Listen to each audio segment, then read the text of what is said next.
Good morning, Nathan Helm, Operations Section Chief for Rocky Mountain Incident Management Team number 2.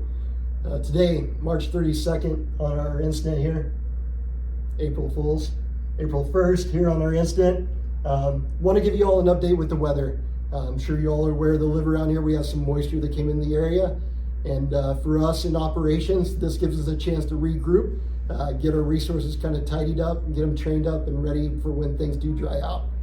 This gives you all a chance today to take a breather, breathe the fresh air, enjoy the outdoors, and maybe go out and check on your ground. Don't have to be so engaged in the fire dynamic we have out there.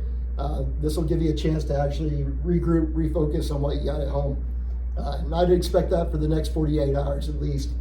Long-term forecast though is showing things drying out. So with that, I'm going to start our operational update and explain what our mission is here as we prepare for the moisture that's coming in, but the drought that could persist beyond that. So yesterday's operations on the Ashby and the minor fire, those resources were able to continue to patrol, monitor, and then what we wound up doing from that, yesterday we didn't have a whole lot of heat showing in that.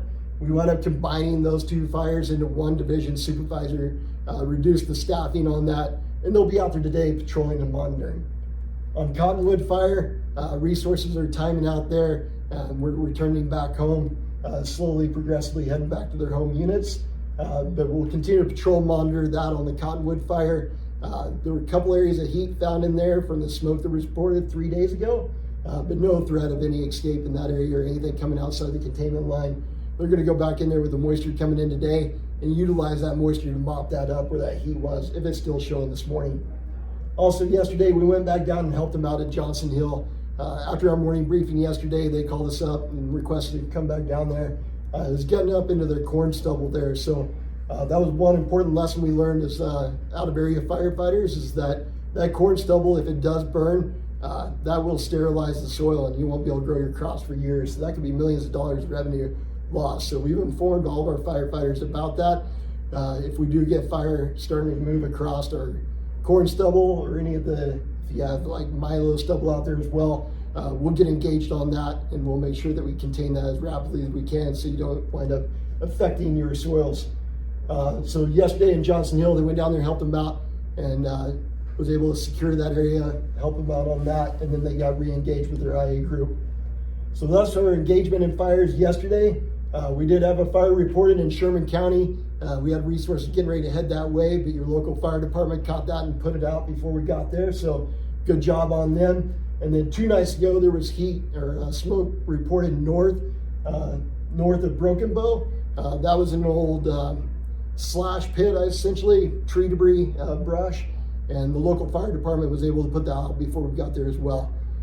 So with our IA groups for today, we'll have IA groups 1 in Alliance, we'll have IA groups 2 and 3 in Ogallala, we'll have IA group 4 in North Platte, IA group 6 in Broken Bow, and IA group 5 in Columbus. So those resources are going to continue to work there with partner up with your local fire departments, cross training with them and get familiar with your area. With that long-term forecast, like I said, we have some time to breathe here, regroup, but we are looking at the long-term forecast. Things will be drying back out 48, 72 hours out from today. So we want to make sure we're ready for you to engage whenever that time comes. With that, that's in the report. Have a great day.